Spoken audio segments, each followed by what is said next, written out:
ప్రియ స్నేహితులారా, ప్రియమైన భారతదేశ ప్రజలారా, ఆయా ప్రాంతాల నుండి ప్రభు గొప్ప నామాన్ని మహిమపరుస్తూ అనుక్షణం యేసు అనే నామాన్ని ఊరేగింపు చేస్తున్న ప్రతి ఒక్క దేవుని పిల్లలందరికీ, సంఘములకును ఆయా ప్రాంతములో నుండి మరి ఈ రీతిగా నాతో కలిసి ప్రభువు వారిని నామాన్ని కనపరుస్తూ ఉన్న మీ అందరికీ హృదయపూర్వకమైన వందనాలు తెలియజేస్తున్నాను.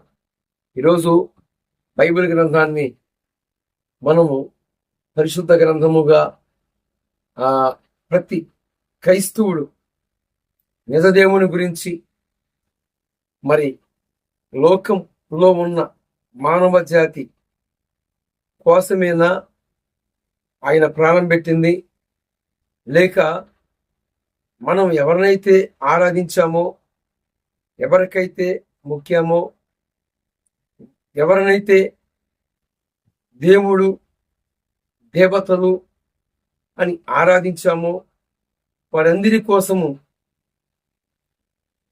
యేసు ప్రభు వారి యొక్క రక్తం సిందించబడింది. ఎందుకు ఆయన రక్తం సిందించబడింది, కారణం ఏంటి అని చూస్తే,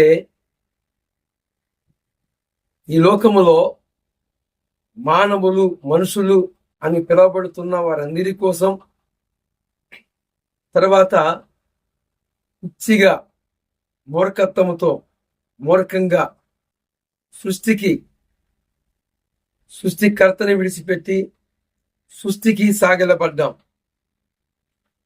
గత కాలాలలో మరి యేసు ప్రభు వారిని నమ్ముకున్న వారి యొక్క సాక్ష్యాలు, వారి మాటలు విన్నప్పుడు, లేక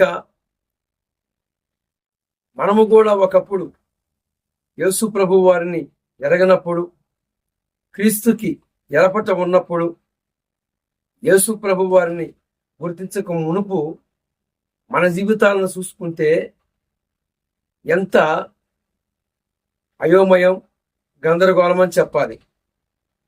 మనశ్శాంతి లేక, హృదయములో కలుగుతున్న ప్రతి ఒక్క పరిస్థితి అర్థం కాక, మనశ్శాంతి ఎక్కడ దొరుకుతుంది, ఎవరి వద్దకు వెళితే శాంతి సమాధానం లభిస్తుంది అని చూస్తే, మొక్కని చెట్టు లేదు, పొలమని ఇది దేవుడు అని రకరకాలుగా పూజలు చేసి అనేక రకాలైన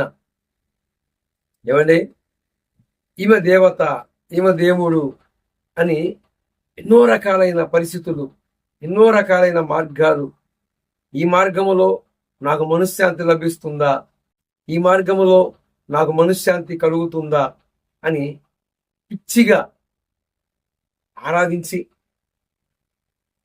మరి మన భక్తి అనేక రకాలుగా చూసుకుంటే, మనం ఎవరినైతే మొక్కామో, ఎవరికైతే సాగిలపడ్డామో వారికంటే మనమే బెస్ట్ అని చెప్పాలి.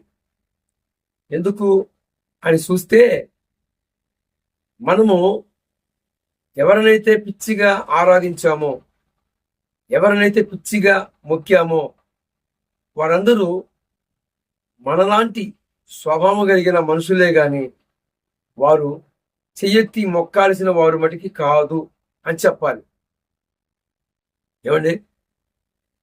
టూకీగా పరిశుద్ధ గ్రంథమైన బైబిల్ గ్రంథములో మనం చూస్తే ఆదికాండం 6వ అధ్యాయం 2వ వచనము ఎలాగ సాక్ష్యం ఇస్తుంది. మనల్ని, ఇతరులని అడిగితే, అయ్యా నీవెవరి బిడ్డవి అని అడిగితే ఒకటే మాట చెబుతారు, మనమందరినీ సృష్టించిన సృష్టికర్తకి బిడ్డలమి, దేవుని పిల్లలమి అని బాగా చెప్తారు. కానీ పరిశుద్ధ గ్రంథమైన బైబుల్ ఒప్పుకోట్ల.